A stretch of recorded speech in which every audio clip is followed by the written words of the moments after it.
Hi everybody, Andy Lightbody, Rocky Mountain Television, Outdoor Adventures. Well, if you've been out to the Blue Mesa Reservoir, you know that there's basically one of a couple of ways to fish. You can fish from the shore, you can fish from a boat. You can, of course, always get the award-winning book, The Angling Guide to Colorado's Blue Mesa Reservoir, which I happen to have written several years ago. But there's a new kid in town, and there's a new way to go fishing out here. Joining me is Andy from Gene Taylor's Sporting Goods. Andy, thanks for taking the time to talk to us today. You guys have been permitted. You are the new guides out here on the Blue Mesa Reservoir. Correct. Just this June of '06, we got our permits to guide on Blue Mesa Reservoir. So what that consists of is we can do trips usually all day, half a day, whatever you'd like. We use a big enough boat where we can accommodate 1 to 5 anglers plus me and my deckhand. Of course, this lake is world-renowned for its kokanee salmon fishery, which we definitely target that a lot. Absolutely.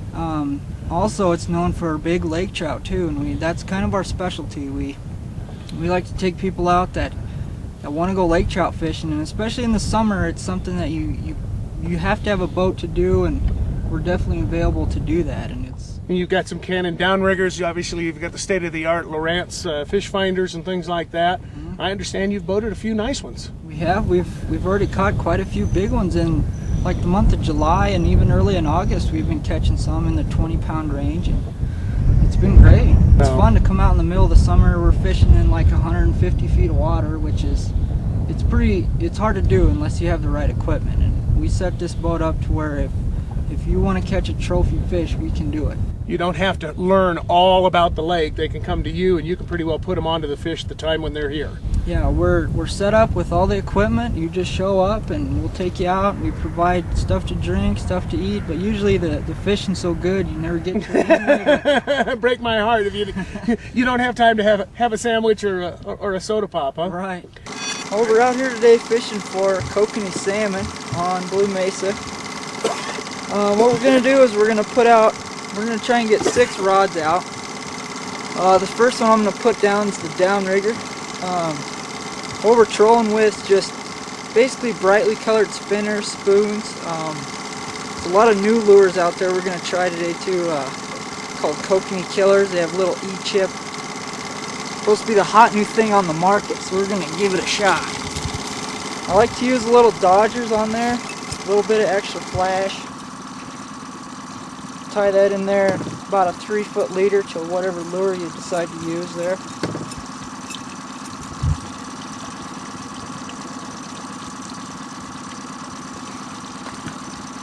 This has got a pre-tied leader, makes it nice. And here's this little chip down in here. It emits like an electronic pulse that makes a click. Makes it really easy for those fish to locate that. The water's pretty dirty, so I think this thing will work good for us today.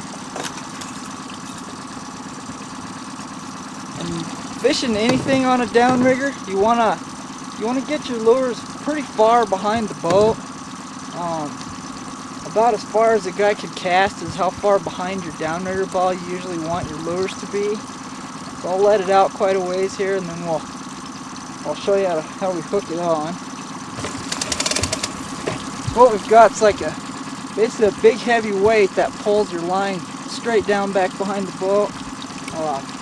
This is basically acts just like a close clip. Hold your line in there. When a fish hits, you just give it a little pop, and it'll pull out of there, so you're not hooked to your weight anymore.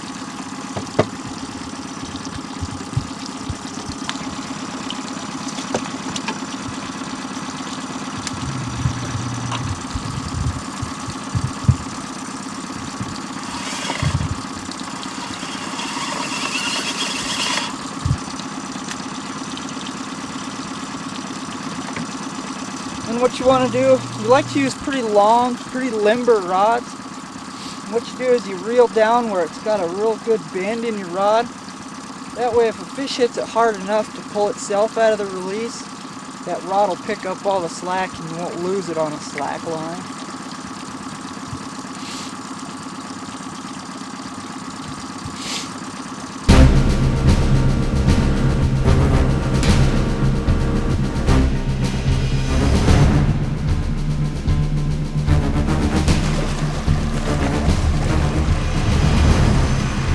Two-year-old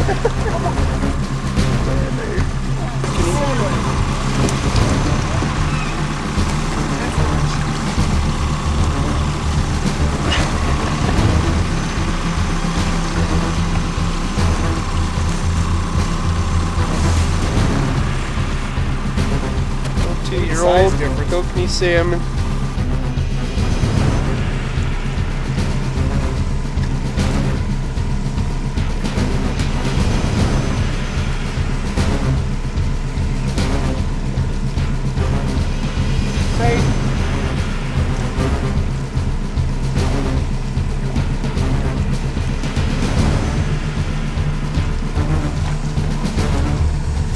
Whoa!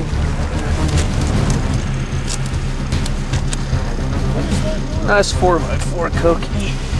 It's not bad. Bites anymore.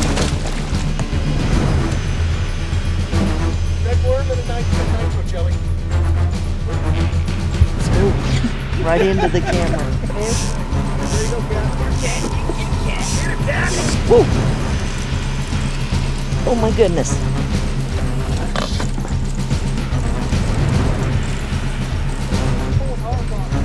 Yeah. I got it. I got it now. To the left. That's what I was telling him.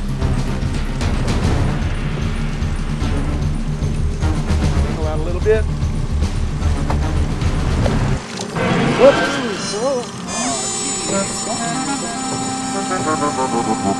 Okay, I tried. Hit and run. Hit and run. This next rig we're going to put out is called a Dipsy Diver. We use a line counter reel for this. This is basically the poor man's downrigger. It's a diving disc with a release system on it. You can see when it's out, it's pulling straight in line. That's what will happen when the fish hits it. So now we click it in. So when it's pulling through the water, it's pulling down, dragging my lure right down beside the boat. A real efficient way to go real deep, real fast.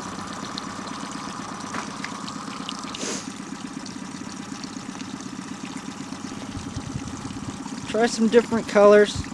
These salmon are really particular about colors out here, and it's a good idea if you can get as many rods as you can out there.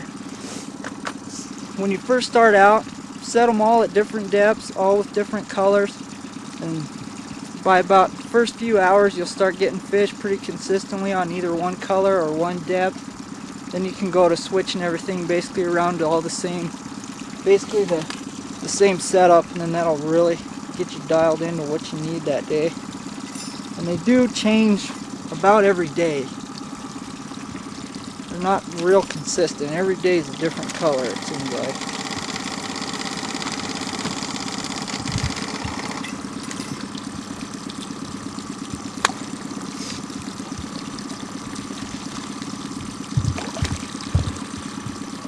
So then here, line counter reel.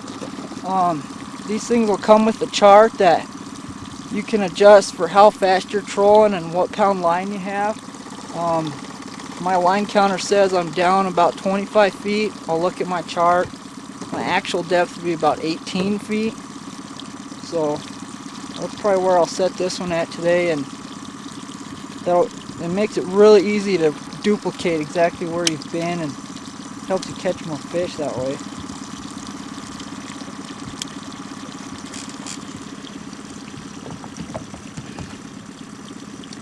For a Dipsy Diver, you gotta have a pretty stiff rod, usually a real long, real stiff rod. Like I'm using a Canon on that one. It's a 8'6" medium heavy casting rod. You can tell it puts a lot of bend in your rod and a lot of stress, but that thing, they're really efficient, so I really like those. Last one I'm going to set up here is a lead core line. This stuff, every 10 yards it changes color. And you hear a lot of people say, I caught fish at 3 colors today, 4 colors today. That's what they're talking about, is how many colors of their lead core line they have out.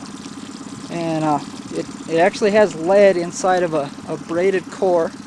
And it's another way to get down and then duplicate exactly how far down you were by counting how many colors down you were.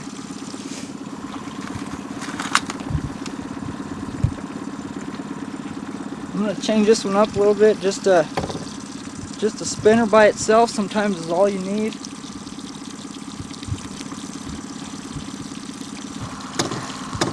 Yeah, the other thing we want to try and do too is these salmon will really school together in this lake. So the other thing you want to pay a lot of attention to is, a lot of times we'll even use marker buoys to do it, is when you get a hit, throw a buoy overboard, or if you have a GPS, just mark your spot real quick. These fish will be in huge schools of like hundreds. Mark where you were, which rod it was on, how deep it was, what color you had. And then when you start out, you'll troll pretty far for a while, get a few of these places marked, and you'll have a pretty good pattern down by then, and then you'll be able to basically just troll in a big triangle or a big circle and be in the fish for most of the day. Those fish will pretty much stay pretty much in the same place all day. They're really, really territorial. That's the other thing about salmon, is they don't eat fish like a brown or a lake trout or even rainbows. What they're doing is we're putting colors and flash in front of these big schools of real territorial fish, and basically just making them mad, making them get these little things out of their way, and it's all just a trigger strike on these fish. It doesn't really have anything to do with them feeding. It just has them, we're just keying on their territorial instinct.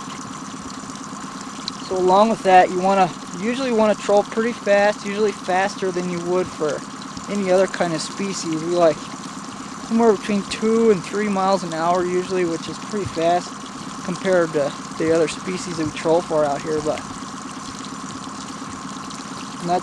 that'd probably be your third variable when you're out here experimenting with different things. It's just how fast you're going is probably the third thing to change up. Once you figure out the color and the depth, then change the speed every once in a while, and that could be the final thing that'll keep you real busy reeling in fish all day.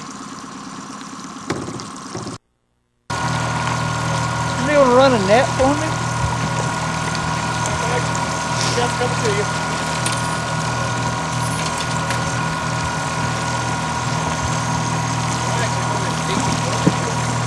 Oh, I know, but you just need it on camera to make it look good, right? Got him. Good bird.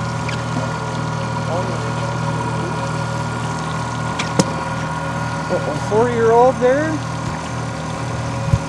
Good. Yes, you're keeping it. Yes, you're keeping him.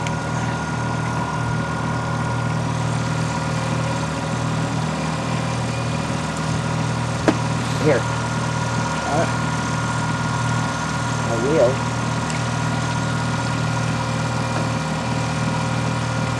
What's going on? Ow. Well. There.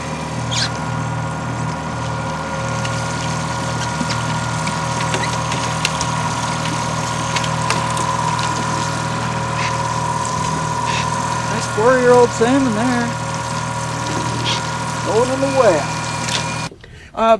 We today also, we've been out and we've had the opportunity to fish with you guys for the lake trout and for the various trout species. And you know, the last time that we went out, I mean, we caught and released 80-something fish in one day. I mean, it was insane.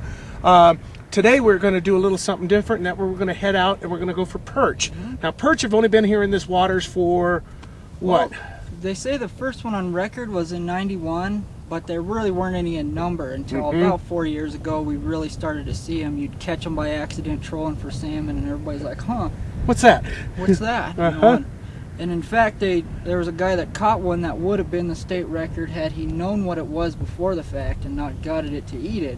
Oh boy. Would have been a state record perch, which is over 2.5 pounds, and they're big and they're very prolific. And yeah, we want to go out there and kind of show everybody how much fun it can be because you can. Yeah, I mean, if you want to fish with the ultralight and then the little, you know, lead-headed tube jigs or little, you know, marabous and things like that, tipped off with worms, I mean, you guys have got some really, really good spots from what we understand. Yeah, and it can be something where you can bring your little kids, 5-6-year-old kids that Oh, it's so fun for the kids just to catch perch after perch, and it's something that you can come out in the middle of the day when it's kind of windy and nothing else is going on. You can always find some perch and keep everybody entertained. Not to mention that they're probably the best fish to eat in this lake. By far. Really good to eat fish. And from what I understand, the Division of Wildlife, because of the fact that these are not an indigenous species here to the Blue Mesa, have basically said if you want to catch them, keep them. There's no limit even. Exactly, yeah.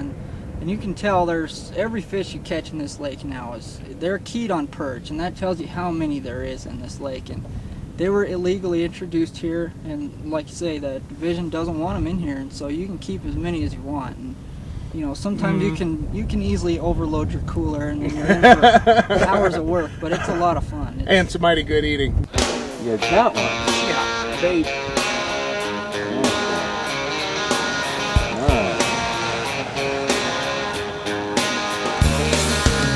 Pan fried.